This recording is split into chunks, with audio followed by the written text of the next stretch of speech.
प्रभु जीशु ख्रीष्ट विवाद विषय नुहति विश्वास विषय नुहति प्रभु जीशु ख्रीष्ट विवाद विषय नुहति विश्वास विषय अटे बाइबल रे जहा गुड़िक लेखा जाइए लेखा जाइए आपण आमु पढ़ू आउ परित्राण पाई आज आम सत्य समाचार रे प्रभु जीशु ख्रीष्ट विषय आम अध्ययन करवा प्रसंग होची जीशु ख्रीष्ट अज्ञात 18 वर्षर सत्यता जीशु ख्रीष्ट अज्ञात 18 वर्षर सत्यता जो माने किछि जानती ना जीशु विषय से गोटे कथा कहती जीशु ख्रीष्ट 12 वर्ष रु 30 वर्ष मध्य कौटी थिले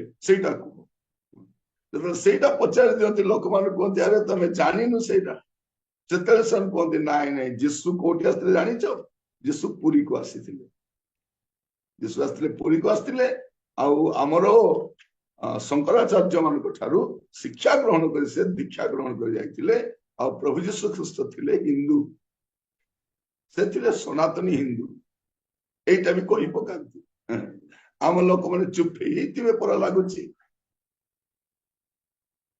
प्रिय भाई भौणी माने प्रभु जीशु किए थिले बाइबल प्रकाश करनी आमे कहूतिले आपण गुटे पुस्तक खोलंतु जहन 20 पर्व तार 30 आ 31 यीशु शिष्य मानक साक्षात रे एही परि अनेक ओ विभिन्न प्रकार आश्चर्य कर्म साधन कले से सबु एही पुस्तक रे लेखा होई नाही किंतु तुम्हे माने जेपरि विश्वास कर जे यीशु ईश्वरंक पुत्र ख्रीष्ट अटंती पुणी विश्वास करी जेपरि तुम्हे माने ताहांक नाम रे जीवन प्राप्त हुओ एथि निमंते समस्त लेखा जाय अछि कोन पे लेखा अछि जेपरि आपण पढिबे जानिबे आ विश्वास करिबे आ कोन जीवन प्राप्त होबे एथि पे लेखा अछि विनष्ट होबे से लेखा नै और बाइबल गुड़े विषय प्रकाश करे आ गुड़े विषय नीरव मध्य रही किंतु नीरवता मध्य सुधा आप सत्यता पाइबे आज आम जीशु ख्रीष्ट अज्ञात 18 वर्षर सत्यता को आम अध्ययन करने जावा आईटा अध्ययन करू करू आम संपूर्ण भाव में जीशु ख्रीष्ट जगत रोहणी काल 33 वर्षर समस्त विषय को आम ध्यान कर वाक्य को आपण निजे शुणिबे आपण जतिकी रिलेटिव को जानी से ख्रिस्टियन हूँ कि अण ख्रिस्टियन हूँ आप पठातु आदि आप यूट्यूब चैनल अच्छी यूट्यूब चैनल रे भी पकातु वाक्य को जतिकी यूट्यूब चैनल रे पकई पारे पकातु कारण मुझा को मोनेटाइजेशन करना जे आपण को ये कटबू कि कटब नहीं आप आराम रे आपण चैनल रे पकई पारे लोक जानिबा दरकार जे जीशुंकर से 18 वर्ष से कोठी काटी प्रभु जीशु ख्रीष्ट इतिहास रे बा भूगोल रे ऐतिहासिक भाव रे कि भौगोलिक भाव रे केबे भी भारत को आसीना अब प्रभु जीशु ख्रीष्ट भारत को आसबार प्रश्न भी नथिला को पंडित पाखर शिक्षा ग्रहण करने आसबार आवश्यक नथिला कहीं प्रभु जीशु ख्रीष्ट जन्म समय ही पंडित माने तांको प्रणाम करवा जो जीशु को जो शिशु जीशु को पंडित माने पूर्व देश कहले भारत मध्य बुझाऊची पूर्व देशर पंडित माने दल ही जे माने एस्ट्रोलॉजी विषय जानती से माने तारा को देखी समस्त विषय गणना कर जानती से माने प्रणाम करने को तो जो शिशु जीशु को पंडित माने प्रणाम करने से शिशु जीशु बड़ है बहु पंडित पाखे शिक्षा ग्रहण करने आसबे ना आ जीशु ख्रीष्ट कौन शिक्षा कौन भारतर पंडित बा दार्शनिक बा शंकराचार्य बा धर्मगुरु सहित मिसे नहीं आश्चर्य कर्म अनन्य थिला जीशुकर जन्म आश्चर्य थिला तांकर शिक्षा भी आश्चर्य थिला तांकर कार्य भी आश्चर्य थिला तांकर जीवन भी आश्चर्य थिला ଆଉ ତାଙ୍କର ମୃତ୍ୟୁ ମଧ୍ୟ ଆଶ୍ଚର୍ଯ୍ୟ। ଆଉ ମୃତ୍ୟୁ ପରେ ସେ ତୃତୀୟ ଦିବସରେ ପୁନରୁତ୍ଥିତ ହୋଇଥିଲେ। ଭାରତର କୌଣସି ବ୍ୟକ୍ତି ଏପରିକି କୌଣସି ଦେବଦେବୀ ବା କୌଣସି ଶଙ୍କରାଚାର୍ଯ୍ୟ ବା କୌଣସି ଧର୍ମଗୁରୁ ମରିକରି ଉଠି ନାହାନ୍ତି ତାଙ୍କଠୁ ବିଦ୍ୟା ଶିଖିବେ। ଆଉ ମୁଁ ଆଜି ଆପଣଙ୍କୁ ଧର୍ମଶାସ୍ତ୍ର ବାଇବଲରେ ଯାହା ଯାହା ଲେଖା ଯାଇଛି ତାଙ୍କର ଜନ୍ମରୁ ତାଙ୍କର ସ୍ୱର୍ଗାରୋହଣ ପର୍ଯ୍ୟନ୍ତ ପ୍ରତିଟି ବିଷୟ ଟିକିନିକି ଭାବରେ କହିବା ପାଇଁ ଚାହେଁ। ଆଉ ଏଇଟା ପ୍ରତ୍ୟେକ ଖ୍ରୀଷ୍ଟିଆନ ଜାଣିବା ଦରକାର। ଆଉ ପ୍ରତ୍ୟେକ ଯେଉଁମାନେ ଯୀଶୁକୁ ବିଶ୍ୱାସ କରନ୍ତି ନାହିଁ ସେମାନେ ବି ଜାଣିବା ଦରକାର।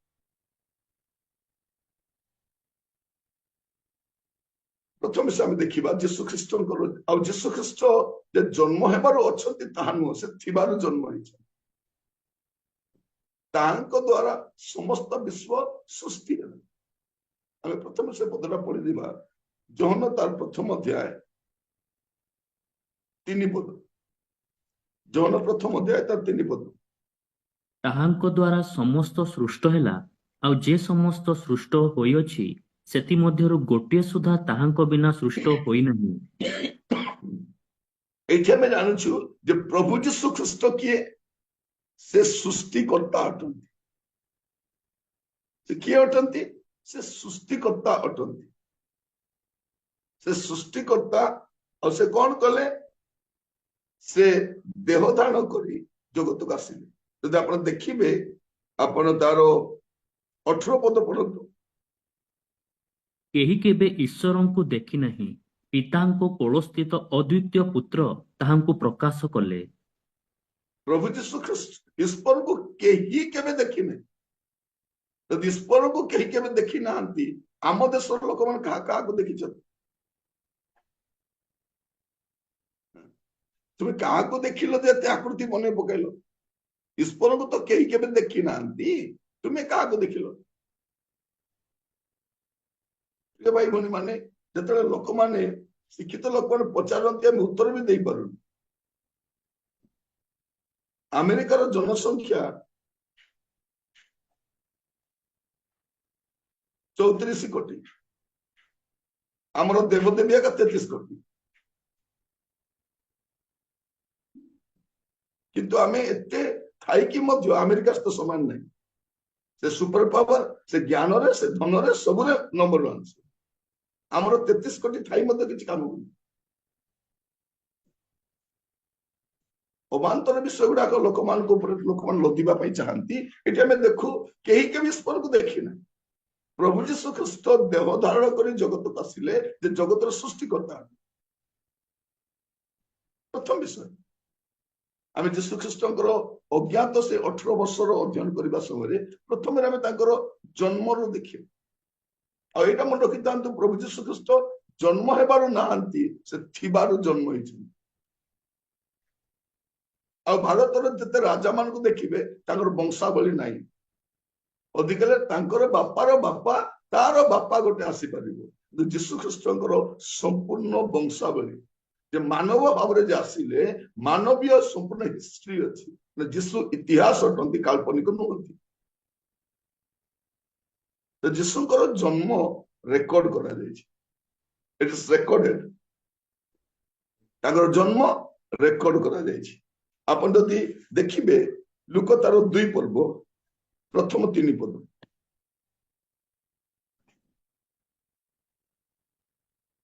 ସେ ସମୟରେ ସମସ୍ତ ସାମ୍ରାଜ୍ୟବାସୀଙ୍କ ନାମ ଲେଖାଯିବା ନିମନ୍ତେ କାଇସର ଅଗଷ୍ଟଙ୍କ ଠାରୁ ଆଜ୍ଞା ଘୋଷଣା କରାଗଲା।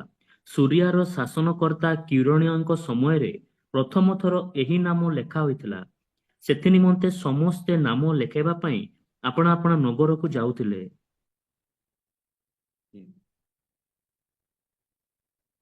4 ପଦ। ପୁଣି ଜୋସେଫ ମଧ୍ୟ ନାମ ଲେଖାଇବା ନିମନ୍ତେ ମରିୟମଙ୍କ ସହିତ ଗାଲିଲୀର ନାଜରିତ ନଗରରୁ ଜିହୁଦା ପ୍ରଦେଶର ବେଥଲେହେମ ନାମକ ଦାଉଦଙ୍କ ନଗରକୁ ଗଲେ, କାରଣ ସେ ଦାଉଦଙ୍କ ବଂଶ ଓ ଗୋଷ୍ଠୀର ଲୋକ ଥିଲେ। ତାପରେ 11 ପଦ ପଢନ୍ତୁ। କାରଣ ଆଜି ଦାଉଦଙ୍କ ନଗରରେ ତୁମ୍ଭମାନଙ୍କ ନିମନ୍ତେ ତ୍ରାଣକର୍ତ୍ତା ଜନ୍ମଗ୍ରହଣ କରିଅଛନ୍ତି, ସେ ଖ୍ରୀଷ୍ଟ ପ୍ରଭୁ। ପ୍ରଭୁ ଯୀଶୁ ଖ୍ରୀଷ୍ଟଙ୍କର ଜନ୍ମ ଏଠି ରେକର୍ଡ କରୁଛନ୍ତି ଲୁକ। ଲୁକ ଜଣେ ବୈଦ୍ୟ ଥିଲେ, ଡକ୍ଟର ଥିଲେ। ତା ସହିତ ଇତିହାସ ଲେଖିବା ବ୍ୟକ୍ତି ବି ଥିଲେ, ହିଷ୍ଟୋରିଆନ ଥିଲେ ସେ।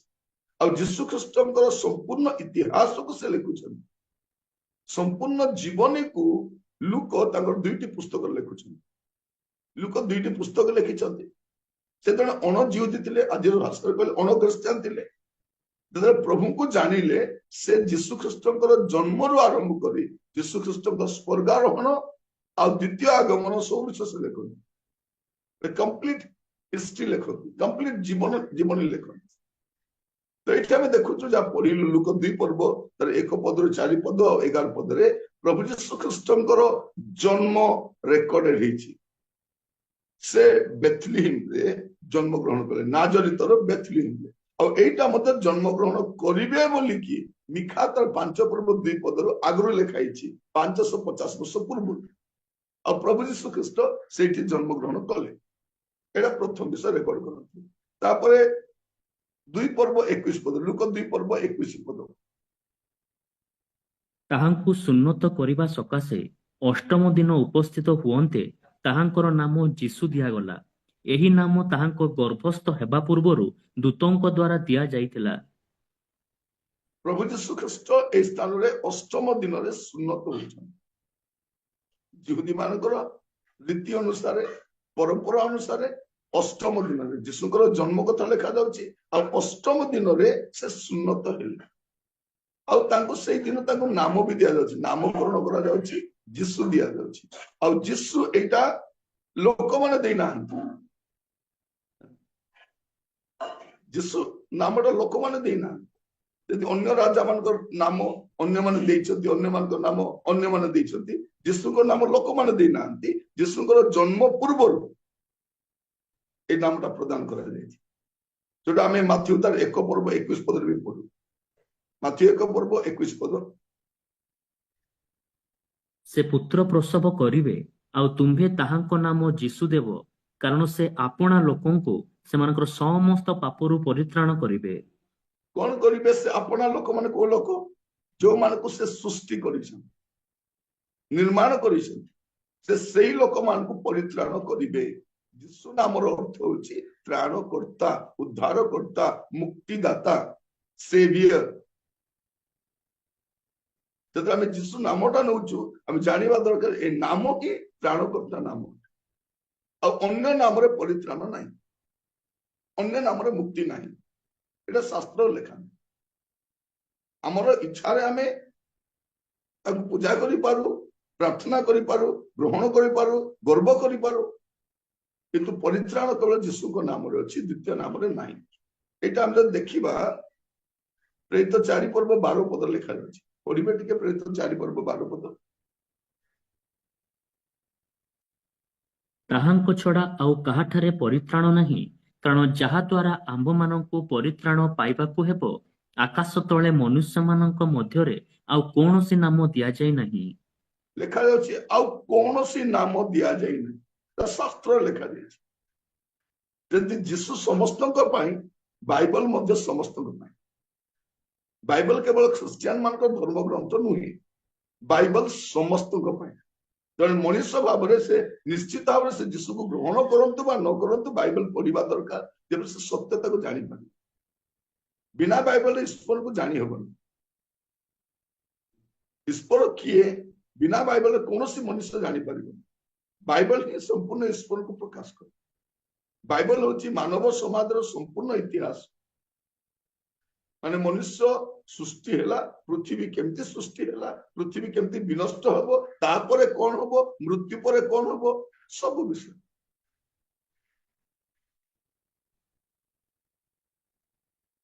ମନୁଷ୍ୟ କେମିତି ସୃଷ୍ଟି ହେଲା, ଧୂଳିରୁ ତିଆରି ହେଲା। ଆଉ ମଣିଷ ଜନ୍ମ ହେବା ପାଇଁ 84,000 ଜନିରେ ପ୍ରବେଶ କରିବାର ଆବଶ୍ୟକ ନାହିଁ। ସେ ମୃତ୍ତିକାରୁ ତିଆରି ହେଇଛି, ସେ ମୃତ୍ତିକାରେ ମିଶିବ, ତାପରେ ତାର ବିଚାର ହବ। ସେ ଅନନ୍ତ ସ୍ୱର୍ଗକୁ ଯିବ, ନହେଲେ ଅନନ୍ତ ନରକକୁ ଯିବ। ଏଠି ଆମେ ଦେଖୁ ଯୀଶୁ ଖ୍ରୀଷ୍ଟ ଅଷ୍ଟମ ଦିନରେ ସୁନ୍ନତ ହେଲେ, ଏଇଟା ମଧ୍ୟ ରେକର୍ଡେଡ। ତାପରେ ଲୁକ 2 ପର୍ବ 40-41।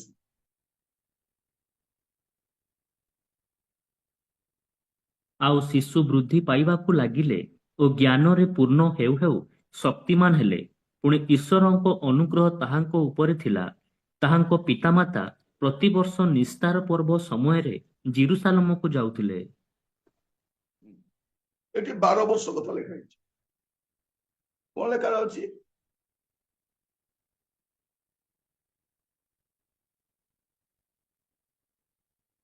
ଆପଣ 40, 41, 42 ବି ପଢିଲେ, ଆଉ ଥରେ ପଢନ୍ତୁ 40, 41, 42।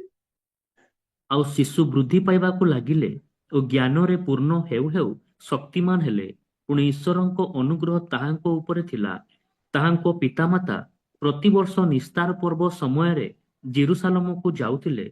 ତାହାଙ୍କର 12 ବର୍ଷ ସମୟରେ ସେମାନେ ପର୍ବର ରୀତି ଅନୁସାରେ ସେଠାକୁ ଯାତ୍ରା କଲେ। ପ୍ରଭୁ ଯୀଶୁ ଖ୍ରୀଷ୍ଟଙ୍କୁ ସେମାନେ ପ୍ରତିବର୍ଷ, ଏବେ 12 ବର୍ଷ ବୟସରେ ଦେଖିଲୁ ଆମେ ଯୀଶୁଙ୍କର ଜନ୍ମ ଲେଖା ଯାଉଛି, ଅଷ୍ଟମ ଦିନ ସୁନ୍ନତ ହେଲେ, ଆଉ 12 ବର୍ଷ ବୟସରେ ସେ କୋଉଠି ଆସିଛନ୍ତି? ପୁଣି ଥରେ ଜେରୁସାଲେମକୁ ଯାଉଛନ୍ତି। ସେମାନେ ରୀତି ଅନୁସାରେ ପ୍ରତିବର୍ଷ ନିସ୍ତାର ପର୍ବ ସମୟରେ କୋଉଠିକି ଯାଉଥିଲେ? ଜେରୁସାଲେମକୁ ଯାଉଥିଲେ। ଏବେ 12 ବର୍ଷ କଥା ଲେଖା ହେଇଛି। ଆଉ ଏଇ ଘଟଣା ଆମେ ଜାଣୁ ଯେ ପ୍ରଭୁ ଯୀଶୁ ଖ୍ରୀଷ୍ଟ ଏଇ ସମୟରେ କଣ ହଉଛି, ଆପଣ ଟିକେ ପଢିବେ ତାର 46 ପଦ 47 ପଦ। 3 ଦିନ ପରେ ସେମାନେ ତାହାଙ୍କୁ ମନ୍ଦିରରେ ପାଇଲେ। ସେ ପଣ୍ଡିତମାନଙ୍କ ମଧ୍ୟରେ ବସି ସେମାନଙ୍କ କଥା ଶୁଣୁଥିଲେ ଓ ସେମାନଙ୍କୁ ପ୍ରଶ୍ନ ପଚାରୁଥିଲେ। ଆଉ ଯେତେ ଲୋକ ତାହାଙ୍କ କଥା ଶୁଣୁଥିଲେ ସମସ୍ତେ ତାହାଙ୍କ ବୁଦ୍ଧି ଓ ଉତ୍ତରରେ ଆଚମ୍ବିତ ହେଉଥିଲେ। ପ୍ରଭୁ ଯୀଶୁ ଖ୍ରୀଷ୍ଟ 12 ବର୍ଷ ବୟସରେ ସେ ପଣ୍ଡିତ ମାନଙ୍କ ସହିତ କଥା ହେଲେ, ପଣ୍ଡିତ ମାନେ ନିରୁତ୍ତର ହେଉଥିଲେ, ଆଚମ୍ବିତ ହଉଥିଲେ। ପଣ୍ଡିତ ମାନଙ୍କ ସହିତ ଯୋଉ ଯୀଶୁ 12 ବର୍ଷ ବୟସରେ ବସି ଆଲୋଚନା କରିପାରୁଛନ୍ତି, ସେ ଓଡିଶାକୁ ଆସିବାର ଆବଶ୍ୟକ ନାହିଁ। ଆପଣ ଯଦି ଇତିହାସ ବି ପଢିବେ ବା ଭୂଗୋଳ ବି ଦେଖିବେ, ପ୍ରଭୁ ଯୀଶୁ ଖ୍ରୀଷ୍ଟ ଭୌଗୋଳିକ ଭାବରେ ମଧ୍ୟ କେବେ ମଧ୍ୟ ସେ ଭାରତକୁ ଆସିନାହାନ୍ତି। ଏଠି ଆମେ ଦେଖୁ ଯେ ପ୍ରଭୁ ଯୀଶୁ ଖ୍ରୀଷ୍ଟ 12 ବର୍ଷ ବୟସ ତାଙ୍କୁ ଜେରୁସାଲେମକୁ ନିଆଗଲା। ଆଉ ସେଇଠି ସେ ପ୍ରାୟ 3 ଦିନ ପର୍ଯ୍ୟନ୍ତ ଭିଡ ସକାଶେ ଖୋଜି ପାରିଲେ ନାହିଁ। ଏମାନେ ଭାବିଲେ ଯେ ପ୍ରଭୁ ଯୀଶୁ ସମସ୍ତ ଆସି ଯାଇଛନ୍ତି, ସେମାନେ ଗୁଡେଇ ବାଟ ଆସିଲେ, ପୁଣି ଫେରିକି ଗଲା ପରେ ଯୀଶୁଙ୍କୁ ସେମାନେ ମନ୍ଦିରରେ ଦେଖା ପାଉଛନ୍ତି। ତାପରେ ସେମାନେ ବ୍ୟତିବ୍ୟସ୍ତ ହେବାରୁ ସେମାନେ ପୁଣି ଥରେ ଯୀଶୁଙ୍କୁ ସାଥିରେ ନେଇକି ଗଲେ। ଆଉ ନେଇକି ଗଲା ପରେ କଣ ହଉଛି ଆପଣ ଦେଖିବେ, 51 ପଦ ଆଉ 52 ପଦ ପଢନ୍ତୁ। ଲୁକ 2 ପର୍ବ 51, 52। ପରେ ସେ ସେମାନଙ୍କ ସାଙ୍ଗରେ ବାହୁଡ଼ି ନାଜରିତକୁ ଆସିଲେ ଓ ସେମାନଙ୍କର ବଶୀଭୂତ ହୋଇ ରହିଲେ। ପୁଣି ତାହାଙ୍କ ମାତା ଏହି ସମସ୍ତ କଥା ସାବଧାନ ରୂପେ ଆପଣା ହୃଦୟରେ ରଖିଲେ। ଆଉ ଯୀଶୁ ଜ୍ଞାନରେ ଓ ଶରୀରରେ ପୁଣି ଈଶ୍ୱରଙ୍କ ଓ ମନୁଷ୍ୟମାନଙ୍କ ଅନୁଗ୍ରହରେ ବୃଦ୍ଧି ପାଇଲେ। ପ୍ରଭୁ ଯୀଶୁ ଖ୍ରୀଷ୍ଟ କଣ କଲେ, ସେ 12 ବର୍ଷ ବୟସରୁ ବାହୁଡି ଆସିଲା ପରେ ସେ ନାଜରିତରେ ରହିଲେ।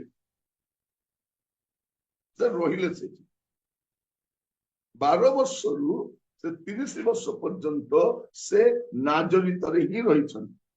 ଆଉ ସେ କଣ କରିଛନ୍ତି ରହିକି? ମାର୍କ ତାର 6 ପର୍ବ 3 ପଦରେ ଦେଖିବେ, ମାର୍କ 6 ପର୍ବ 3 ପଦ। ଏ କି ସେଇ ବଢେଇ ନୁହେଁ? ଏ କି ମରିୟମର ପୁଅ, ଆଉ ଯାକୁବ, ଯୋଶୀ, ଜିହୁଦା ଓ ସିମୋନର ଭାଇ ନୁହେଁ? ପୁଣି ଏହାର ଭଉଣୀମାନେ କି ଏଠାରେ ଆମ୍ଭମାନଙ୍କ ସାଙ୍ଗରେ ନାହାନ୍ତି? ଆଉ ସେମାନେ ତାହାଙ୍କଠାରେ ବିଘ୍ନ ପାଇଲେ। ପ୍ରଭୁ ଯୀଶୁ ଖ୍ରୀଷ୍ଟଙ୍କର ଜନ୍ମ ପରେ, କାରଣ ପ୍ରଭୁ ଯୀଶୁ ଖ୍ରୀଷ୍ଟଙ୍କର ଜନ୍ମ ହିଁ ପବିତ୍ର ଭାବରେ ହେଇଥିଲା, ପବିତ୍ର ଆତ୍ମାଙ୍କ ଦ୍ଵାରା ହେଇଥିଲା। କିନ୍ତୁ ତାପରେ ଯୋସେଫ ମରିୟମଙ୍କ ଦ୍ଵାରା ଅନେକ ପୁତ୍ର ସନ୍ତାନ ଜାତ ହେଇଥିଲେ, ତାର ରେକର୍ଡ ସେଠି ଲେଖାଯାଉଛି, ଏମାନେ ଥିଲେ। ଆଉ ପ୍ରଭୁ ଯୀଶୁ ଏ କି ସେହି ବଢେଇ ନୁହେଁ? ଯେହେତୁ ଯୋସେଫ ବଢେଇ କାର୍ଯ୍ୟ କରୁଥିଲେ, ତେଣୁ ପ୍ରଭୁ ଯୀଶୁ ଖ୍ରୀଷ୍ଟ ମଧ୍ୟ ବଢେଇ କାର୍ଯ୍ୟ କରୁଛନ୍ତି। ସେ କାର୍ଯ୍ୟ ସେ କରୁଛନ୍ତି, ଆଉ ତାହା କରି ସେ ପରିବାରର ଅନ୍ୟ ସଦସ୍ୟ ମାନଙ୍କର ଯତ୍ନ ସେ ନେଉଛନ୍ତି। ଯେହେତୁ ବଡ ପୁଅ ଭାବରେ ତାଙ୍କର ଦାୟିତ୍ୱ ଥିଲା ପରିବାରର ଯତ୍ନ ନେବା, ତେଣୁ ସେ କଣ କରୁଛନ୍ତି, ସେ ବଢେଇ କାର୍ଯ୍ୟ କରି ଯତ୍ନ ନେଉଛନ୍ତି। କେତେ ବର୍ଷ? 12 ବର୍ଷରୁ 30 ବର୍ଷ ପର୍ଯ୍ୟନ୍ତ ସେ ନାଜରିତରେ ରହିଲେ ଆଉ ବଢେଇ କାର୍ଯ୍ୟ କଲେ, ବଢେଇ କାର୍ଯ୍ୟ କରୁଥିଲେ। ଏ କି ସେହି ବଢେଇ ନୁହେଁ? 12 ବର୍ଷର ବଢେଇ ନୁହେଁ। 12 ବର୍ଷର ବଢେଇ ବିଷୟରେ ଲୋକ 12 ବର୍ଷର କିଏ ବଢେଇ କାମ କରେ ନାହିଁ। 12 ବର୍ଷରୁ 30 ବର୍ଷ ପର୍ଯ୍ୟନ୍ତ ଯୋଉ 18 ବର୍ଷ से नाजरेथ रहिले मरियमकर ଆଉ ତାଙ୍କର ସେ ଯୋଉ ଭାଇ ଭଉଣୀ ମାନେ ଥିଲେ ସେମାନଙ୍କ ପ୍ରତ୍ୟେକଙ୍କ ସେ ଯତ୍ନ ନେଲେ ଆଉ ଲୋକମାନେ ତାଙ୍କ ବିଷୟ କହୁଥିଲେ ଏ କି ସେଇ ବଢେଇ ନୁହେଁ। ତ ଏଇ 12 ବର୍ଷର 18 ବର୍ଷ ସେ କୋଉଠି ଯାଇନାହାନ୍ତି ନାଜରେଥ ରହିଲେ ଆଉ ବଢେଇ କାର୍ଯ୍ୟ କରୁଥିଲେ। ତାପରେ ପରବର୍ତ୍ତୀ ବିଷୟ ଲୁକ ଲେଖୁଛନ୍ତି, ଲୁକ କମ୍ପ୍ଲିଟ ବିଷୟ ଲେଖୁଛନ୍ତି। ଯେହେତୁ 12 ବର୍ଷରୁ 18 ବର୍ଷରେ ସେ ବଢେଇ କାର୍ଯ୍ୟ କଲେ ଆଉ ସେଗୁଡାକ ପ୍ରାଞ୍ଜଳ ଭାବରେ ଲେଖିବା ଆଉ ଆବଶ୍ୟକ ନାହିଁ। ତେଣୁ ସେ ଖାଲି ଏତିକି ଲେଖିଲେ ଗଲେ ବଶୀଭୂତ ହେଇକି ରହିଲେ, 12 ବର୍ଷରେ ଗଲେ ରହିଲେ ଆଉ 30 ବର୍ଷ ପର୍ଯ୍ୟନ୍ତ ସେ ବଢେଇ କାର୍ଯ୍ୟ କରି ସେଠି ରହିଲେ। ତାପରେ ପରବର୍ତ୍ତୀ ବିଷୟ ଲୁକ ଲେଖୁଛନ୍ତି ଆଉ କଣ ହେଲା ତାପରେ ଲୁକ 3 ପର୍ବ 21 ପଦ। ସମସ୍ତ ଲୋକ ବାପ୍ତିଜିତ ହେଲା ଉତ୍ତାରେ ଯୀଶୁ ମଧ୍ୟ ବାପ୍ତିଜିତ ହୋଇ ପ୍ରାର୍ଥନା କରୁଥିବା ସମୟରେ ଆକାଶ ଉନ୍ମୁକ୍ତ ହେଲା। ଏଇଠି ଆମେ ଦେଖୁଛୁ ଯେ ପ୍ରଭୁ ଯୀଶୁ ଖ୍ରୀଷ୍ଟ ଏବେ ବାପ୍ତିଜିତ ହେବା ପାଇଁ ଆସୁଛନ୍ତି। କେତେ ବର୍ଷ ବୟସରେ? ତାଙ୍କର 30 ବର୍ଷ ବୟସରେ ସେ ବାପ୍ତିଜିତ ହେବା ପାଇଁ ସେ ଏବେ ଆସୁଛନ୍ତି। ତାଙ୍କର ବାପ୍ତିସ୍ମ ବି ରେକର୍ଡେଡ ହେଇଛି, ବାପ୍ତିସ୍ମ ତାଙ୍କର ସୁନ୍ନତ ବି ରେକର୍ଡେଡ ହେଇଛି ଆଉ ତାଙ୍କର ବାପ୍ତିସ୍ମ ମଧ୍ୟ ରେକର୍ଡ କରାଯାଇଛି। ତାପରେ ଆପଣ ଦେଖିବେ 3 ପର୍ବ 23 ପଦ। ଯୀଶୁ କାର୍ଯ୍ୟ ଆରମ୍ଭ କରିବା ସମୟରେ ତାହାଙ୍କୁ ପ୍ରାୟ 30 ବର୍ଷ ବୟସ ହୋଇଥିଲା। ଲୋକଙ୍କ ଧାରଣା ଅନୁସାରେ ସେ ଯୋସେଫଙ୍କ ପୁତ୍ର, ଯୋସେଫ ଏଲିଙ୍କ ପୁତ୍ର। ଏଠି ଆମେ ଦେଖୁଛୁ କଣ ପ୍ରଭୁ ଯୀଶୁ ଖ୍ରୀଷ୍ଟ 30 ବର୍ଷ ବୟସରେ କଣ କଲେ? ସେବା କାର୍ଯ୍ୟ ଆରମ୍ଭ କଲେ। ଯୀଶୁଙ୍କର ଜନ୍ମ ରେକର୍ଡ କରାଯାଇଛି, ତାଙ୍କର ଅଷ୍ଟମ ଦିନ ସୁନ୍ନତ ହେବା ବି ଲେଖାଯାଇଛି, 12 ବର୍ଷ ବୟସର କଥା ଲେଖାଯାଇଛି। 12 ବର୍ଷରୁ 30 ବର୍ଷ ନାଜରେଥରେ ବଢେଇ ଭାବରେ ରହିଲେ। ଲୋକମାନେ ଜାଣିଲେ ଏ କି ସେଇ ବଢେଇ ନୁହେଁ। ନାଜରେଥରେ ଅନେକ ବଢେଇ ଥିଲେ କିନ୍ତୁ ଏଇ ବଢେଇ ସମସ୍ତଙ୍କ ଭିନ୍ନ ଥିଲେ। ଏ ବଢେଇ କାହାକୁ ଠକନ୍ତି ନାହିଁ, ମିଛ କୁହନ୍ତି ନାହିଁ, କାମ ଠିକରେ କରନ୍ତି ଆଉ ଉଚିତ ସମୟରେ ଲୋକକୁ ଦିଅନ୍ତି। ଆଉ ସେଇଥିପାଇଁ ସେ ନାଜରେଥରେ ସମସ୍ତେ ତାଙ୍କୁ ଜାଣିଥିଲେ ଏଇଟା ସେଇ ବଢେଇ। ସେ ବଢେଇ ସେ କୋଉଠି ଯାଇନାହାନ୍ତି, ବଢେଇ ଭାବରେ ରହିଲେ। ତାପରେ 30 ବର୍ଷ ବୟସରେ ସେ କଣ କରିଛନ୍ତି? ତା ପୂର୍ବରୁ ସେ ବାପ୍ତିସ୍ତ ହେଲେ ଆଉ 30 ବର୍ଷ ବୟସରେ ସେବା କାର୍ଯ୍ୟ ଆରମ୍ଭ କଲେ। ତାପରେ 4 ପର୍ବ 1 ପଦ। ଯୀଶୁ ପବିତ୍ର ଆତ୍ମାରେ ପୂର୍ଣ୍ଣ ହୋଇ ଜର୍ଦ୍ଦନରୁ ବାହୁଡ଼ିଲେ ଏବଂ 40 ଦିନ ପର୍ଯ୍ୟନ୍ତ ଆତ୍ମାଙ୍କ ଦ୍ୱାରା ପ୍ରାନ୍ତରରେ ଚାଳିତ ହୋଇ ଶୟତାନ କର୍ତ୍ତୃକ ପରୀକ୍ଷିତ ହେଉଥିଲେ। ତ ଏବେ 40 ଦିନର ପ୍ରଭୁ ଯୀଶୁ ଖ୍ରୀଷ୍ଟଙ୍କର ଉପବାସ ମଧ୍ୟ ସେ ରେକର୍ଡ କରୁଛନ୍ତି। ପ୍ରଭୁ ଯୀଶୁ ଖ୍ରୀଷ୍ଟ ମଣିଷ ଭାବରେ ଯୋଉ ଜଗତରେ ଆସି ରହିଲେ ତାର ସବୁ କଥା ପ୍ରାଞ୍ଜଳ ଭାବରେ ଲୁକ ଲିପିବଦ୍ଧ କରୁଛନ୍ତି। ମୁଁ ପୁଣି କହି ରଖେ ଏଇଟା ଆପଣଙ୍କର ଖ୍ରୀଷ୍ଟିଆନ ବନ୍ଧୁ ମାନଙ୍କୁ ଅଣଖ୍ରୀଷ୍ଟିଆନ ବନ୍ଧୁ ମାନଙ୍କୁ ବି ଦିଅନ୍ତୁ, ସେମାନେ ଯୀଶୁଙ୍କ ବିଷୟରେ ଜାଣନ୍ତୁ। ଆଉ ପୁଣି କହିବା ପାଇଁ ଚାହେଁ ଯଦି ଆପଣ ମାନଙ୍କ ୟୁଟ୍ୟୁବ ଚ୍ୟାନେଲ ଅଛି ପକାନ୍ତୁ, ଏଇଟା ସମସ୍ତେ ଯେପରି ଜାଣିବେ। ଏଇଟା ମନିଟାଇଜେସନ କରିନାହିଁ, ପୁଣି କହିବା ପାଇଁ ଚାହେଁ ଏଇ ଚ୍ୟାନେଲଟାକୁ ଯେକୌଣସି ଲୋକ ମଧ୍ୟ ଏଇଟାକୁ ନିଜର ଚ୍ୟାନେଲରେ ପକାଇ ପାରିବେ, ସେୟାର କରିପାରିବେ। ଏଇଟା ଆପଣଙ୍କ ଉପରେ ନିର୍ଭର କରୁଛି। ଆମେ ଜାଣିବା ଦରକାର, ଆମେ ବି ଜାଣିବା ଦରକାର, ସେମାନେ ବି ଜାଣିବା ଦରକାର। ଯୀଶୁ କାହାଣୀ ନୁହନ୍ତି, ଯୀଶୁ କଳ୍ପିତ କାହାଣୀ ନୁହନ୍ତି, ଯୀଶୁ ପୌରାଣିକ ବି ନୁହନ୍ତି, ଯୀଶୁ ଐତିହାସିକ ଅଟନ୍ତି, କମ୍ପ୍ଲିଟଲି ଟ୍ରୁଥ। ଆଉ ସମସ୍ତ ବିଷୟ ଆମେ ଜାଣିବା ଦରକାର। ଯୀଶୁଙ୍କର ଜଗତର ରହଣୀ କାଳ ବିଷୟରେ ଆମେ ତାହା ଜାଣିବା ଦରକାର। ଯୀଶୁ କିଏ ଜାଣିବା ସମସ୍ତଙ୍କର ଅଧିକାର ଅଛି। ଆଉ ଏଇଠି ଆମେ ଦେଖୁ ଯୀଶୁ 30 ବର୍ଷ ବୟସରେ କାର୍ଯ୍ୟ ଆରମ୍ଭ କଲେ। ତାପରେ କାର୍ଯ୍ୟ ଆରମ୍ଭ କରିବା ପୂର୍ବରୁ 40 ଦିନ ଉପବାସ କଲେ। ତ ଆମେ ଦେଖୁଥିଲୁ ଯେ ପ୍ରତି ନିସ୍ତାର ପର୍ବରେ ଯୋସେଫ ଆଉ ମରିୟମ ଯୀଶୁଙ୍କୁ ନିସ୍ତାର ପର୍ବ ପାଇଁ ନେଇକି ଯାଉଥିଲେ। ଯେହେତୁ ସେ ଛୋଟ ଥିଲେ 12 ବର୍ଷ ପର୍ଯ୍ୟନ୍ତ ନେଇଗଲେ ଆଉ 12 ବର୍ଷରୁ 18 ବର୍ଷ ପର୍ଯ୍ୟନ୍ତ ଯୀଶୁ ନିଜେ ଯାଇଥିଲେ। ତାପରେ ବଳକା 3ଟି 30 ବର୍ଷ ହେଇଛି ଏବେ, ଆଉ ବଳକା 3ଟି ନିସ୍ତାର ପର୍ବ ଆମେ ଯୋହନ ପୁସ୍ତକରେ ଦେଖିପାରିବା। ଆଉ 3 ବର୍ଷର କଥା ଆପଣ ଦେଖିବେ, ଯୋହନ ତାର 2 ପର୍ବ 13 ପଦ, ଯୋହନ 2 ପର୍ବ 13 ପଦ। ସେତେବେଳେ ଜିହୁଦୀ ମାନଙ୍କର ନିସ୍ତାର ପର୍ବ ସନ୍ନିକଟ ହୋଇଥିଲା, ଆଉ ଯୀଶୁ ଜେରୁସାଲେମକୁ ଗଲେ। ଏଇଟା ପ୍ରଭୁ ଯୀଶୁ ଖ୍ରୀଷ୍ଟଙ୍କ ସେବା କାର୍ଯ୍ୟ ଆରମ୍ଭର ପ୍ରଥମ ନିସ୍ତାର ପର୍ବ। ପ୍ରଥମ ନିସ୍ତାର ପର୍ବ।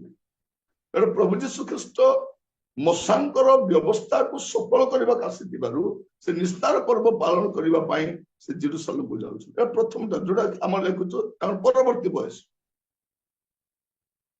31 ବର୍ଷ ବୟସର ସେ ନିସ୍ତାର ପର୍ବ ପାଳନ କରିବା ପାଇଁ ଜେରୁସାଲେମକୁ ଯାଉଛନ୍ତି। ଏଟା ପ୍ରଥମଟା ଲେଖା ଅଛି 31 ବର୍ଷ। ତାପରେ ଯୋହନ 6 ପର୍ବ ତାର 4 ପଦ। ସେତେବେଳେ ଜିହୁଦୀ ମାନଙ୍କ ନିସ୍ତାର ପର୍ବ ନିକଟବର୍ତ୍ତୀ ଥିଲା। ଏଇଟା ହଉଛି ଦ୍ୱିତୀୟ ନିସ୍ତାର ପର୍ବ, ମାନେ ଯୀଶୁ ଖ୍ରୀଷ୍ଟଙ୍କର 32 ବର୍ଷ।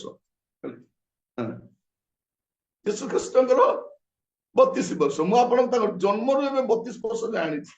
ଆଉ ୟା ମଧ୍ୟରେ ତାଙ୍କର ଅଜ୍ଞାତ 18 ବର୍ଷ କଥା ବି କହିଲି, ଯାହା ସେ ନାଜରିତରେ ବଢେଇ ଭାବରେ କାର୍ଯ୍ୟ କଲେ। ଏଇଟା ଆମେ ଦେଖୁଛୁ ତାଙ୍କର 32 ବର୍ଷ କଥା। ତାପରେ ଯୋହନ 11 ପର୍ବ 55 ପଦ। ଜିହୁଦୀ ମାନଙ୍କର ନିସ୍ତାର ପର୍ବ ସନ୍ନିକଟ ଥିଲା, ପୁଣି ପଲ୍ଲୀଗ୍ରାମ ଗୁଡ଼ିକରୁ ଅନେକେ ଆପଣା ଆପଣାକୁ ସୂଚୀ କରିବା ନିମନ୍ତେ ନିସ୍ତାର ପର୍ବ ପୂର୍ବେ ଜେରୁସାଲେମକୁ ଯାତ୍ରା କଲେ। 12 ପର୍ବ 1 ପଦ। ଇତିମଧ୍ୟରେ ଯୀଶୁ ନିସ୍ତାର ପର୍ବର 6 ଦିନ ପୂର୍ବରୁ ବେଥନିଆକୁ ଆସିଲେ। ଯେଉଁ ଲାଜାରଙ୍କୁ ସେ ମୃତମାନଙ୍କ ମଧ୍ୟରୁ ଉଠାଇଥିଲେ, ସେ ସେହି ସ୍ଥାନରେ ଥିଲେ। 13 ପର୍ବ 1 ପଦ। ନିସ୍ତାର ପର୍ବ ହେବା ପୂର୍ବରୁ ଯୀଶୁ ଏହି ଜଗତରୁ ପିତାଙ୍କ ନିକଟକୁ ଆପଣାର ପ୍ରୟାଣ କରିବାର ସମୟ ଉପସ୍ଥିତ ଜାଣି ଜଗତରେ ଥିବା ନିଜର ଯେଉଁ ଲୋକମାନଙ୍କୁ ସେ ପ୍ରେମ କରି ଆସୁଥିଲେ ସେମାନଙ୍କ ପ୍ରତି ଚୂଡ଼ାନ୍ତ ପ୍ରେମ ପ୍ରକାଶ କଲେ। ପ୍ରଭୁ ଯୀଶୁ ଖ୍ରୀଷ୍ଟ ଜଗତରୁ ପ୍ରୟାଣ କରିବା ପୂର୍ବରୁ, ଜଗତରୁ ସେବା କାର୍ଯ୍ୟ ସମାପ୍ତ କରି ଯିବା ପୂର୍ବରୁ ଏଇଟା ତାଙ୍କର ଶେଷ ନିସ୍ତାର ପର୍ବ ଥିଲା। ୟାର ପରବର୍ତ୍ତୀ ଦିନ ପ୍ରଭୁ ଯୀଶୁ ଖ୍ରୀଷ୍ଟ କୃଷାନ୍ବିତ ହେଇଥିଲେ। ଏଇଟା ହଉଛି ତାଙ୍କର ଜୀବନ 33ତମ ନିସ୍ତାର ପର୍ବ। ତ ଆମେ ଲୁକ ଆଉ ଯୋହନ ପୁସ୍ତକରେ ପ୍ରଭୁ ଯୀଶୁ ଖ୍ରୀଷ୍ଟଙ୍କର 33 ବର୍ଷର ସମ୍ପୂର୍ଣ୍ଣ ଜଗତର ରହଣୀ କାଳର ଇତିହାସ ଆମେ ଦେଖିବୁ। ତ ଇତିମଧ୍ୟରେ ପ୍ରଭୁ କେତେବେଳେ ଆସିଲେ ଭାରତକୁ, କାହାଠୁ ଶିଖିବାକୁ ଗଲେ, କୋଉ ପଣ୍ଡିତଠାରୁ ଶିଖିବାକୁ ଗଲେ, ଯୀଶୁଙ୍କର ଶିକ୍ଷା କାହା ଶିକ୍ଷା ସହିତ ମିଶୁଛି, ଯୀଶୁଙ୍କର ଜୀବନ କାହାଠାରେ ମିଶୁଛି, ଯୀଶୁ ଯୋଉ ଅଲୌକିକ ଆଶ୍ଚର୍ଯ୍ୟ କର୍ମ କରିଛନ୍ତି କୋଉ ଶଙ୍କରାଚାର୍ଯ୍ୟ ବା କୋଉ ଧର୍ମଗୁରୁ ଠାରୁ ଶିକ୍ଷା ଗ୍ରହଣ କରିଛନ୍ତି, ମୃତ ମାନଙ୍କୁ କୋଉ ଶଙ୍କରାଚାର୍ଯ୍ୟ ଜୀବନ ଦେଇଥିଲେ, କିଏ ପାଣି ଉପରେ ଚାଲିଥିଲେ, କିଏ 5 ମାଛକୁ 5,000 ଅଧିକ ଲୋକ ଖାଇବାକୁ ଦେଇଥିଲେ, କିଏ ଝଡକୁ ଶାନ୍ତ କରିଥିଲେ, କିଏ ପବନକୁ ଚୁପ୍ କରେଇଥିଲେ, କିଏ 4 ଦିନର ମଢାକୁ ଜୀବନ ଦେଇଥିଲେ, କିଏ ମରିକି ଉଠିଥିଲେ, କିଏ ମୃତ୍ୟୁକୁ ଜୟ କରି ସ୍ୱର୍ଗାରୋହଣ କରିଥିଲେ, ଯେ କାହାଠାରୁ ଶିଖିବେ ସେ? ପ୍ରିୟ ଭାଇ ଭଉଣୀ ମାନେ, ପ୍ରଭୁ ଯୀଶୁ ଖ୍ରୀଷ୍ଟଙ୍କୁ କାହାଠାରୁ ଶିକ୍ଷା ଗ୍ରହଣ କରିବାର ଆବଶ୍ୟକ ନାହିଁ, କାରଣ ସେ ନିଜେ ଈଶ୍ୱର ଥିଲେ। ଆଉ ଈଶ୍ୱରଙ୍କୁ ମଣିଷ ପାଖରେ ଶିଖିବାର ଆବଶ୍ୟକ ନାହିଁ। ମତେ ଥରେ ଜଣେ ପଚାରୁଛି, ଆଜ୍ଞା ଯୀଶୁ କାହିଁକି ସ୍କୁଲ ଯାଇନାହାନ୍ତି? ଏଟା ଭାରତର ରାଜା ମାନେ ଗୁରୁକୁଳକୁ ଯାଇଛନ୍ତି, କୌଣସି ନା କୌଣସି ଲୋକଟା ଶିକ୍ଷା ଗ୍ରହଣ କରିଛନ୍ତି। ଯୀଶୁ ଯାଇନାହାନ୍ତି, କାରଣ ଯୀଶୁଙ୍କୁ ପଢେଇବା ପାଇଁ ମାଷ୍ଟର ଏକା ଜନ୍ମ ହେଇନାହାନ୍ତି। ଯେ କହିବା ମାତ୍ରେ ପୃଥିବୀ ସୃଷ୍ଟି ହେଲା, ଏ ବିଶ୍ୱ ସୃଷ୍ଟି ହେଇଛି, ସେ କାହା ପାଖକୁ ଶିଖିବାକୁ ଯିବ? ସେ ତ ଈଶ୍ୱର ଅଟନ୍ତି। ଏଠି ଆମେ ଦେଖୁଛୁ ତାଙ୍କର 33 ବର୍ଷର ସମ୍ପୂର୍ଣ୍ଣ ବିଷୟ। ତାପରେ ତ ଆମେ ଦେଖୁଛୁ ଲୁକ ତାର 23 ପର୍ବ ଦେଖନ୍ତୁ, ଲୁକ 23 ପର୍ବ ତାର 33 ପଦ। ଆଉ ସେମାନେ କପାଳ ନାମକ ସ୍ଥାନରେ ଉପସ୍ଥିତ ହୋଇ ସେଠାରେ ତାହାଙ୍କୁ କ୍ରୁଶରେ ଚଢାଇଲେ। ପୁଣି ଦୁଷ୍କର୍ମକାରୀମାନଙ୍କ ମଧ୍ୟରୁ ଜଣକୁ ଦକ୍ଷିଣରେ ଓ ଅନ୍ୟ ଜଣକୁ ବାମରେ କ୍ରୁଶରେ ଚଢାଇଲେ। এই ନିସ୍ତାର ପର୍ବ ପରେ ତ ସେ ରାତ୍ରରେ ଯୀଶୁଙ୍କୁ ଧରିଲେ, ଆଉ ପରବର୍ତ୍ତୀ ଦିନ ଆଣି ତାଙ୍କୁ କଣ କରୁଛନ୍ତି? କ୍ରୁଶାର୍ପିତ କରୁଛନ୍ତି। ଯୀଶୁଙ୍କୁ ଆଣି କଣ କରୁଛନ୍ତି? କ୍ରୁଶାର୍ପିତ କଲେ। ତାପରେ ଆପଣ ଦେଖିବେ 46 ପଦ। ଆଉ ଯୀଶୁ ଉଚ୍ଚ ସ୍ୱରରେ ଡାକି କହିଲେ, ହେ ପିତା, ତୁମ୍ଭ ହସ୍ତରେ ମୁଁ ଆପଣାର ଆତ୍ମା ସମର୍ପଣ କରୁଅଛି। ଏହା କହି ସେ ପ୍ରାଣତ୍ୟାଗ କଲେ। କୃଷାର୍ପିତ ହେଲେ ଆଉ ପ୍ରାଣ ତ୍ୟାଗ କଲେ, ମାନେ ମୃତ୍ୟୁ ଭୋଗ କଲେ। ଅନେକେ କଣ କୁହନ୍ତି, ନାଇଁ ପ୍ରଭୁ ଯୀଶୁ ଖ୍ରୀଷ୍ଟ ମରି ନଥିଲେ, ସେ ମୂର୍ଚ୍ଛାଇ ଯାଇଥିଲେ, ଆଉ ତାଙ୍କର ଶିଷ୍ୟମାନେ ତାକୁ ଚୋରି କରିକି ନେଇଗଲେ। ତାଙ୍କର ମୃତ୍ୟୁ ମଧ୍ୟ ରେକର୍ଡେଡ ଅଛି। ଏଇଟା ଓଡିଶା ସରକାର କି ଭାରତ ସରକାର ନୁହେଁ ଯେ ଭୁଲ ତଥ୍ୟ ଗୁଡାକ ଦେଇକି ଭୁଲ ରିପୋର୍ଟ ବନାଯିବ। ଏଇଟା ରୋମିଓ ସରକାର, ତାଙ୍କର ସମସ୍ତ ବିଷୟ ଏତେ କଠୋର ନୀତି ନିୟମ ମଧ୍ୟରେ ହୁଏ, ତାର କୌଣସି ଡକୁମେଣ୍ଟ ରଙ୍ଗ ନୁହେଁ, କୌଣସି ଡକୁମେଣ୍ଟ ରଙ୍ଗ ନୁହେଁ। ତ ଯୀଶୁ ଖ୍ରୀଷ୍ଟ କୃଷାର୍ପିତ ହେଲେ ଆଉ ସେ ମୃତ୍ୟୁ ଭୋଗ କଲେ। ତାପରେ 24 ପର୍ବ ତାର 6 ପଦ ପଢନ୍ତୁ। ଲୁକ ସେ 24 ତାର 6। ସେ ଏଠାରେ ନାହାନ୍ତି, ମାତ୍ର ଉଠିଅଛନ୍ତି।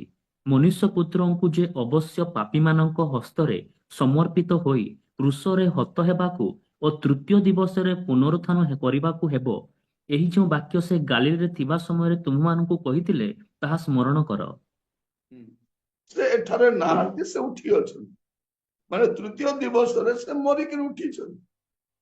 ଲୋକ ସବୁ କଥା ଲେଖୁଛନ୍ତି, ତାଙ୍କର ଜନ୍ମ ବିଷୟ ଲେଖୁଛନ୍ତି, ତାଙ୍କର ଶିକ୍ଷା ବି ଲେଖୁଛନ୍ତି, ତାଙ୍କର ଆଶ୍ଚର୍ଯ୍ୟ କର୍ମ ଲେଖୁଛନ୍ତି, ଯୀଶୁଙ୍କର ଦୁଃଖ ଭୋଗ, ତାଙ୍କର କୃଷାର୍ପିତ ହେବା, ତାଙ୍କର ସମାଧିସ୍ଥ ହେବା, ଆଉ ସେ ସମାଧିରୁ ଉଠିବା, ସେଇଟା ବି ସେ ଲେଖୁଛନ୍ତି। କେବଳ ସେତିକି ଲେଖୁନାହାନ୍ତି। ଆପଣ 24 ପର୍ବ ତାର 51 ପଦ ଦେଖନ୍ତୁ।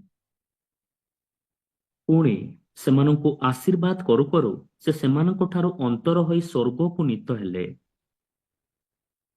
40 ଦିନ ପର୍ଯ୍ୟନ୍ତ ଅନେକଙ୍କୁ ସେ ଦର୍ଶନ ଦେଲେ, ଆଉ ଦର୍ଶନ ଦେଲା ପରେ ସେ ସ୍ୱର୍ଗକୁ ନୀତ ହେଲେ। ପ୍ରଭୁ ଯୀଶୁ ଖ୍ରୀଷ୍ଟ ତାଙ୍କର ଜଗତରେ ରହଣୀ କାଳ ମଧ୍ୟରେ କେବେ ଆସିନାହାନ୍ତି, ମା ମୃତ୍ୟୁକୁ ଜୟ କରି ଉଠିଲା ପରେ ମଧ୍ୟ, ପୁନର୍ଜୀବିତ ହେଲା ପରେ ମଧ୍ୟ ଭାରତକୁ ଆସିନାହାନ୍ତି। ଭାରତକୁ କିଏ ଆସିଥିଲେ? ଯୀଶୁଙ୍କର ଶିଷ୍ୟ ଥୋମା ଆସିଥିଲେ। କେବେ ଆସିଥିଲେ? AD 52 ସେ ଭାରତକୁ ଆସିଥିଲେ। ମାନେ ଆଜିକୁ 1972 ବର୍ଷ ପୂର୍ବରେ ଯୀଶୁଙ୍କର ଶିଷ୍ୟ ଥୋମା ସେ ଭାରତକୁ ଆସି ପ୍ରଚାର କରିଥିଲେ, ମଣ୍ଡଳୀ ସ୍ଥାପନ କରିଥିଲେ। ସେଇ ସମୟରେ ଖ୍ରୀଷ୍ଟିଆନ ମାନେ ଆରମ୍ଭ ହେଲେ, ଯୀଶୁକୁ ବିଶ୍ୱାସ କରିବା ଲୋକ। ଇଂରେଜ ମାନେ ଯୀଶୁଙ୍କ ବିଷୟରେ ପ୍ରଚାର କରିବାକୁ ଆସିନଥିଲେ, ଇଂରେଜ ମାନେ ବ୍ୟବସାୟ କରିବାକୁ ଆସିଥିଲେ। ଇଷ୍ଟ ଇଣ୍ଡିଆ କମ୍ପାନୀ ବ୍ୟବସାୟ କରିବାକୁ ଆସିଥିଲା, ଆଉ ଇଂରେଜ ମାନେ ଶାସନ କରିବାକୁ ଆସିଥିଲେ, ସେମାନେ ପ୍ରଚାର କରିବାକୁ ଆସିନଥିଲେ। ଯଦି ଆପଣ ଇତିହାସ ପଢିବେ ଜାଣିପାରିବେ ସେ ସମୟର ସେମାନେ ପ୍ରଚାର କାର୍ଯ୍ୟକୁ ବନ୍ଦ ବି କରୁଥିଲେ। କାହିଁକି? ଯଦି ଏମାନେ ପ୍ରଚାର କରିବେ ଆମର ବ୍ୟବସାୟରେ ବାଧା ପାଇବେ। ତେଣୁ ଇଂରେଜ ମାନେ ସାହାଯ୍ୟ କରିନାହାନ୍ତି, ବରଂ ସେବା କାର୍ଯ୍ୟକୁ ବନ୍ଦ କରିବାକୁ ଚେଷ୍ଟା କରୁଛନ୍ତି। ତେଣୁ ଇଂରେଜ ମାନେ ଯୀଶୁଙ୍କର ବିଷୟରେ ଭାରତକୁ କିଛି ନାହିଁ ପ୍ରଚାର କରିବାକୁ ଆସିନଥିଲେ। ତ ପ୍ରଭୁ ଯୀଶୁ ଖ୍ରୀଷ୍ଟଙ୍କର ଏଠାରେ ଆମେ ଦେଖୁଛୁ ସେ ସ୍ୱର୍ଗକୁ ନୀତ ହେଲେ। এইটা ଲେଖିଲା ପରେ ଯେତେବେଳେ ଲୁକ ତାଙ୍କର ଦ୍ୱିତୀୟ ପତ୍ର ଲେଖୁଛନ୍ତି, ପ୍ରେରିତ ପୁସ୍ତକ ଲେଖିବା ସମୟରେ, ପ୍ରେରିତ ତାର 1 ପର୍ବ 11 ପଦ। ପୁଣି ସେମାନେ କହିଲେ, ହେ ଗାଲିଲୀୟ ଲୋକେ, କାହିଁକି ତୁମ୍ଭେମାନେ ଆକାଶ ଆଡ଼କୁ ଚାହିଁ ଠିଆ ହୋଇଅଛ? ଏହି ଯେଉଁ ଯୀଶୁ ତୁମ୍ଭମାନଙ୍କ ନିକଟରୁ ସ୍ୱର୍ଗରେ ଗୃହୀତ ହେଲେ, ତାହାଙ୍କୁ ତୁମ୍ଭେମାନେ ଯେଉଁ ପ୍ରକାରେ ସ୍ୱର୍ଗକୁ ଯିବାର ଦେଖିଲ, ସେ ସେହି ପ୍ରକାରେ ଆଗମନ କରିବେ। ଏବେ ସେ କଣ କହୁଛନ୍ତି? ଯୀଶୁ ସ୍ୱର୍ଗକୁ ଗଲେ, ଆଉ ଏବେ ସେ ସ୍ୱର୍ଗରୁ ସେ ପ୍ରକାର ଆଗମନ କରିବେ। ଲୁକ ଏଇଟା ବି ଲେଖୁଛନ୍ତି, ଖାଲି ଜନ୍ମ କଥା ଲେଖୁନାହାନ୍ତି। ଲୁକ ଯୀଶୁଙ୍କର ଜନ୍ମ ବିଷୟ ଲେଖୁଛନ୍ତି, ଯୀଶୁଙ୍କର ସୁନ୍ନତ ହେବା ବିଷୟ 8ମ ଦିନ ଲେଖୁଛନ୍ତି, 12 ବର୍ଷର କଥା ଲେଖୁଛନ୍ତି, ଆଉ 12 ବର୍ଷରୁ 30 ବର୍ଷ ପର୍ଯ୍ୟନ୍ତ ସେ ନାଜରିତରେ ବଢେଇ କାର୍ଯ୍ୟ କଲେ, ସେଇଟା ବି ଲେଖାଯାଉଛି। ତା ସହିତ 30 ବର୍ଷ ହେବା ପରେ ସେ ବାପ୍ତିସ୍ତ ହେଲେ, ଆଉ ସେବା କାର୍ଯ୍ୟ ଆରମ୍ଭ କଲେ। ଜହନ ତାଙ୍କର 3ଟି ନିସ୍ତାର ପର୍ବ, ମାନେ ଆହୁରି 3 ବର୍ଷର ସେବା କାର୍ଯ୍ୟ ବି ଲେଖୁଛନ୍ତି। ତ 33 ବର୍ଷ ହେଲା। ତାପରେ ଯୀଶୁ କଣ ହଉଛନ୍ତି? ଶତ୍ରୁ ହସ୍ତରେ ଧରା ପଡିଲା ପରେ ଆମମାନଙ୍କର ଜଗତର ଲୋକମାନଙ୍କର ପରିତ୍ରାଣ ନିମନ୍ତେ ଆପଣାର ପ୍ରାଣ ସେ କ୍ରୁଶରେ ବଳି କରୁଛନ୍ତି। से क्रूसरे क्रूसार्पित हेले, से मृत्युभोग कले, से समाधिस्थ हेले, आ समाधि से तृतीय दिवस उठिले। आ लोक लिखुचंती तांकर स्वर्ग को नीत हेबा कथा भी लिखुचंती। आ एठे लिखुचंती से जेपरि स्वर्ग को जाइचंती सेठारु से सेहीपरि आगमन मध्य करिवे। से आगमन करबा कले कोन करिवे, से विचार करबा कासिबे, सत्य धर्म रे विचार करिवे। एटा लोक तांकर प्रेरित पुस्तक लिखुचंती। एबे चारियाडे लोक मान को कोन कहा जाउची, मन परिवर्तन करबा पई कहा जाउची। मन परिवर्तन कले ही जने लोक स्वर्ग राज्य को जाई पारे। धर्म परिवर्तन नुहे, नाम परिवर्तन नुहे, जाति परिवर्तन नुहे, मन परिवर्तन। एटा समस्त को जाना जाउची। प्रेरित 17 पर्व 30 पद। ईश्वर ସେହି ଅଜ୍ଞାନତାର କାଳ ଉପେକ୍ଷା କରିଅଛନ୍ତି ସତ୍ୟ, କିନ୍ତୁ ଏବେ ସେ ସର୍ବତ୍ର ସମସ୍ତ ମନୁଷ୍ୟଙ୍କୁ ମନ ପରିବର୍ତ୍ତନ କରିବା ନିମନ୍ତେ ଜଣାନ୍ତି। एबे से कोन करछथि, समस्त को मन परिवर्तन करबा पई जणाउछि। धर्म परिवर्तन नुहे। कोठी भी ख्रिस्टियन माने धर्मांतरीकरण करंती ने। एटा नुआ शब्द बाहर करछथि, धर्मांतरीकरण। Conversion of religion. कोठी मध्य मोर जानिबारे धर्मांतरीकरण ही नहीं, एउ मध्य नहीं। कोन कहा जाउछि, मन परिवर्तन करो, जीवन परिवर्तन करो, चरित्र परिवर्तन करो, पाप को परित्याग करो। एटा सर्वत्र समस्त को जना जाउछि।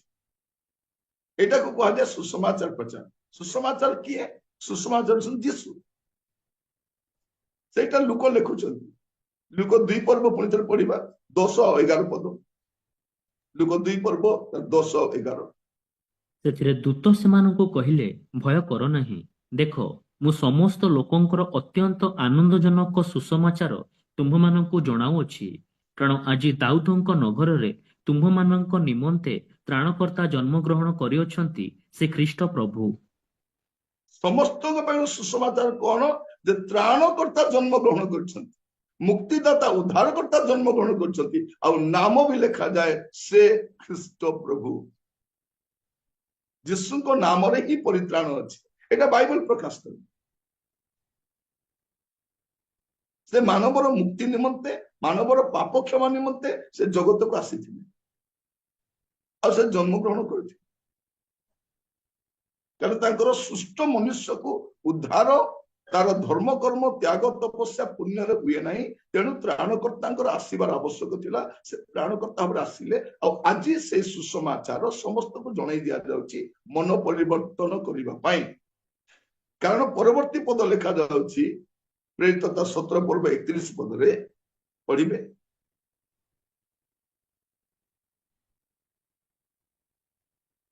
प्रेरित 17:31।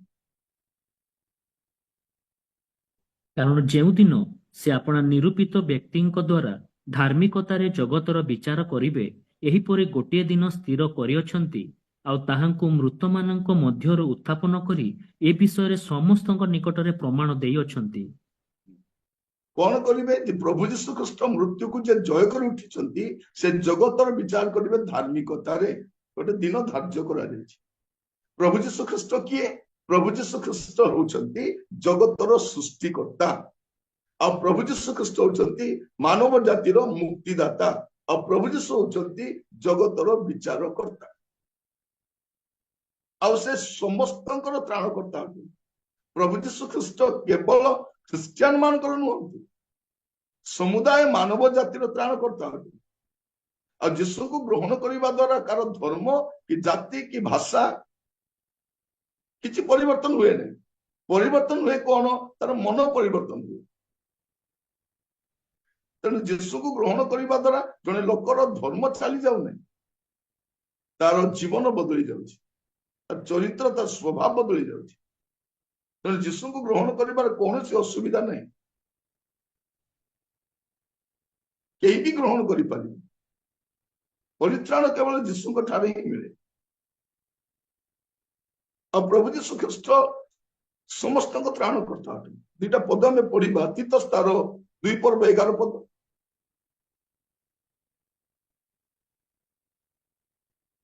କାରଣ ସମସ୍ତ ମାନବର ପରିତ୍ରାଣ ନିମନ୍ତେ ଈଶ୍ୱରଙ୍କ ଅନୁଗ୍ରହ ପ୍ରକାଶିତ ହୋଇଅଛି।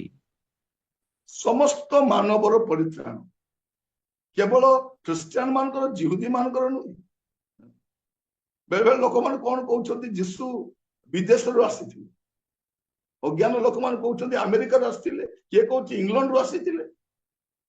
ଯୀଶୁ ଇଂଲଣ୍ଡ କି ଆମେରିକାରୁ ଆସିନଥିଲେ, ଯୀଶୁ ସ୍ୱର୍ଗରୁ ଆସିଥିଲେ। ସେ ସୃଷ୍ଟିକର୍ତ୍ତା ଅଟନ୍ତି, ଯେ ଜଗତର ସୃଷ୍ଟିକର୍ତ୍ତା, ଯେ ମନୁଷ୍ୟକୁ ସୃଷ୍ଟି କରିଛନ୍ତି, ସେ ଦେହ ଧାରଣ କରି ଜଗତକୁ ଆସିଥିଲେ। କୋଉ ଦେଶରୁ ଆସିନାହାନ୍ତି। ସେ ଏ ବିଦେଶୀ ଭଗବାନ ସେ ନୁହନ୍ତି। ଏବେ ସମସ୍ତଙ୍କୁ, ସମସ୍ତ ମାନବର ପରିତ୍ରାଣ ପାଇଁ ଈଶ୍ୱରଙ୍କ ଅନୁଗ୍ରହ ପ୍ରକାଶ କରିଛି। ପ୍ରଥମ ଜହନ 2:2।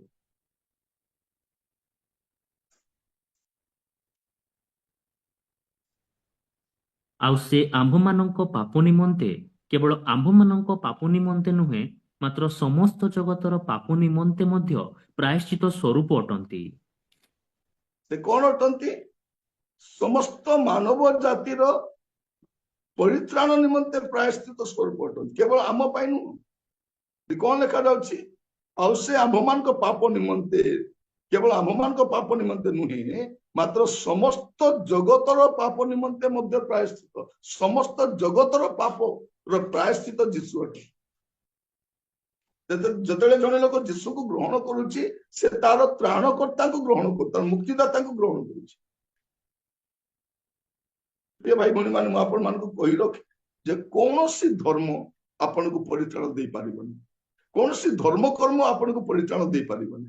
ମୁକ୍ତି କେବଳ କେବଳ ଯୀଶୁ ଦେଇପାରିବେ, ଆଉ ଅନ୍ୟ କେହି ଦେଇପାରିବେନି। ଏଇଟା ଶାସ୍ତ୍ର କହୁଛି। ଆଉ ମୁଁ ଯାହା କହୁଛି ଆପଣ ମାନେ ମଧ୍ୟ ଦେଖିପାରୁଛନ୍ତି। ଆପଣଙ୍କ ବାଇବଲରେ ସେୟା ଲେଖା ହେଇଛି, ମୋ ବାଇବଲରେ ଯାହା ଲେଖା ହେଇଛି। ତେଣୁ ମୁଁ ପଢିବା ପାଇଁ କହୁଛି। ଯଦି ଜଣେ ଲୋକ ଅଧିକ ଯୀଶୁଙ୍କ ବିଷୟରେ ଜାଣିବା ପାଇଁ ଚାହେଁ, ସେ ନିହାତି ବାଇବଲ ପଢିବା। ବାଇବଲ ନ ପଢି ଯୀଶୁକୁ ଜାଣି ହବନି। ଆଜିକାଲି ଆମେ ଦେଖୁଛୁ ଗୁଡେ ବାବା ମାନେ ଯୀଶୁଙ୍କ ବିଷୟରେ କହୁଛନ୍ତି, ନେତା ମାନେ ଯୀଶୁଙ୍କ ବିଷୟରେ କହୁଛନ୍ତି, ଫିଲ୍ମ ଷ୍ଟାର ମାନେ ଯୀଶୁଙ୍କ ବିଷୟରେ କହୁଛନ୍ତି, ଯେମାନେ ସତ୍ୟତା ଜାଣନ୍ତି ନାହିଁ। ଏଠି ଆମେ ଦେଖୁ କଣ, ମନେ ରଖିଥାନ୍ତୁ, କୌଣସି ଧର୍ମ ଆପଣଙ୍କୁ ସ୍ୱର୍ଗକୁ ନେଇପାରିବ ନାହିଁ। ଏପରିକି ଖ୍ରୀଷ୍ଟିଆନ ଧର୍ମ ମଧ୍ୟ ଆପଣଙ୍କୁ ମୁକ୍ତି ବା ଉଦ୍ଧାର ବା ସ୍ୱର୍ଗକୁ ନେଇପାରିବ ନାହିଁ। ମୁକ୍ତି ଦେଇପାରିବେ ଯୀଶୁ, ସ୍ୱର୍ଗକୁ ନେଇପାରିବେ ଯୀଶୁ, ପରିତ୍ରାଣ ଦେଇପାରିବେ ଯୀଶୁ। ଆଉ ସ୍ୱର୍ଗରେ ଆପଣ କୌଣସି ଧର୍ମର ଲୋକଙ୍କୁ ଦେଖିବେନି, କୌଣସି ଧର୍ମର ଲୋକ। ଯେଉଁମାନେ ଯୀଶୁ ଖ୍ରୀଷ୍ଟଙ୍କ ଦ୍ଵାରା ପରିତ୍ରାଣ ପ୍ରାପ୍ତ ହୋଇଛନ୍ତି, ମୁକ୍ତି ଲାଭ କରିଛନ୍ତି, ସେମାନଙ୍କୁ ହିଁ ଆପଣ ଦେଖିବେ। ଯାହା ଆମେ ଦେଖୁଛୁ ପ୍ରକାଶିତ ବାକ୍ୟ 7 ପର୍ବ ତାର 9 ଆଉ 10 ପଦରେ। ପ୍ରକାଶିତ ବାକ୍ୟ 7 ପର୍ବ ତାର 9 ଆଉ 10। ଏହାପରେ ମୁଁ ଦୃଷ୍ଟିପାତ କଲି, ଆଉ ଦେଖ, ସର୍ବଜାତୀୟ, ସର୍ବଗୋଷ୍ଠୀୟ, ସର୍ବବଂଶୀୟ ଓ ସର୍ବଭାଷାବାଦୀ ଅଗଣ୍ୟ ଏକ ମହାଜନତା ଶୁକ୍ଳ ବସ୍ତ୍ର ପରିହିତ ହୋଇ ଓ ଖଜୁରୀ ବାହୁଙ୍ଗା ହସ୍ତରେ ଧରି ସିଂହାସନ ଓ ମେଷଶାବକଙ୍କ ସମ୍ମୁଖରେ ଦଣ୍ଡାୟମାନ ହୋଇଅଛନ୍ତି। ସେମାନେ ଉଚ୍ଚ ସ୍ୱରରେ କହୁଅଛନ୍ତି, ପରିତ୍ରାଣ ସିଂହାସନ ପ୍ରବିଷ୍ଟ ଆମ୍ଭମାନଙ୍କ ଈଶ୍ୱରଙ୍କର ଓ ମେଷଶାବକଙ୍କର କାର୍ଯ୍ୟ। ଏଠି ଆମେ ଯଦି ଦେଖୁଛୁ, ଏହାପରେ ମୁଁ ଦୃଷ୍ଟିପାତ କଲେ, ଆଉ ଦେଖ, ସର୍ବଜାତୀୟ ଲେଖା ହେଇଛି, ସର୍ବ ଗୋଷ୍ଠୀୟ ଏଇଟା ବି ଲେଖା ହେଇଛି, ସର୍ବବଂଶୀୟ ଲେଖା ହେଇଛି, ସର୍ବଭାଷାବାଦୀ ଲେଖା ହେଇଛି। ଏଠି ସର୍ବଧର୍ମୀୟ ଲେଖା ହେଇଛି। ଲୋକମାନେ କଣ କହୁଛନ୍ତି, ନାଇଁ ନାଇଁ ସବୁ ଧର୍ମର ଲୋକ ସ୍ୱର୍ଗକୁ ଯିବେ, ସେଇ ଧର୍ମରୁ ବି ଯିବେ, ସେଇ ଧର୍ମରୁ ଯିବେ, ସେଇଠି ବି ଭଲ କାମ କରିବା ଲୋକ ଅଛନ୍ତି, ଭଦ୍ର ଲୋକ ଅଛନ୍ତି, ସରଳ ଲୋକ ଅଛନ୍ତି, ସେମାନେ ଯିବେ। ପ୍ରିୟମାନେ, ଆମର ଭଦ୍ରତା, ସରଳତା, ନମ୍ରତା ସ୍ୱର୍ଗକୁ ନେବ ନାହିଁ। ଏଇଟା ଭଲ ବିଷୟ। ଧର୍ମ କର୍ମ ସ୍ୱର୍ଗକୁ ନେବ ନାହିଁ। ଯୀଶୁ ଖ୍ରୀଷ୍ଟଙ୍କ ରକ୍ତରେ ପାପ କ୍ଷମା ପାଇବା ଦରକାର, ତେବେ ସେ ସ୍ୱର୍ଗକୁ ଯାଇପାରିବ। କୌଣସି ଧର୍ମ ନେଇପାରିବନି।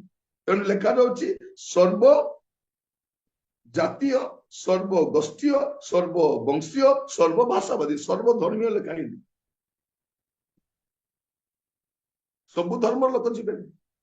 ଖ୍ରୀଷ୍ଟିଆନ ଧର୍ମର ଲୋକ ବି ସ୍ୱର୍ଗକୁ ଯିବେ ନାହିଁ। ଯେଉଁମାନେ ଯୀଶୁ ଖ୍ରୀଷ୍ଟଙ୍କୁ ତ୍ରାଣକର୍ତ୍ତା ଭାବରେ ଗ୍ରହଣ କରିଛନ୍ତି, ଉଦ୍ଧାର ପ୍ରାପ୍ତ ହୋଇଛନ୍ତି, ଯୀଶୁ ଖ୍ରୀଷ୍ଟଙ୍କ ରକ୍ତରେ ତାଙ୍କ ପାପ ପରିଷ୍କୃତ ହେଇଛି, ସେମାନେ ହିଁ ଯାଇପାରିବେ। ଏହା ମୁଁ ଶାସ୍ତ୍ରରୁ କହିଲି, ମୁଁ ଆପଣଙ୍କୁ ଇଆଡୁ ସିଆଡୁ କିଛି କହିନାହିଁ। ରାଗିବାର ବିଷୟ ବି କିଛି ନାହିଁ। जदि आपण माने अधिक जीशु विषय जानिबा पई चाहंती आपण यूट्यूब रे जांतु आपणकर से कमेंट बॉक्स रे लिखंतु मु जीशु विषय रे एटा जानिबा पई चाहूची गाली दियंतु नहीं गाली देले किछ लाभ नहीं गाली दे कार मंगल हेबनी जदि जीशु विषय जानिबा पई चाहउतंती लिखंतु मु जीशु विषय एटा जानिबा पई चाहूची जीशु विषय सेटा जानिबा पई चाहूची आपण लिखि पारंती आमे आपण को निश्चित भाव उत्तर देबो निश्चित भाव आपको उत्तर देव जहाँ लेखाई निश्चित भाव जन जहाँ लेखाई ना लेखाई जो कहते अज्ञात 18 वर्ष कौटी काटिले आज आम शिक्षा देखिलु 18 वर्ष कौटी काटिले 18 वर्ष कथा मुझे कहना जीशु ख्रीस्ट जगत रोहणी काल 33 वर्षर समस्त बरण मुझे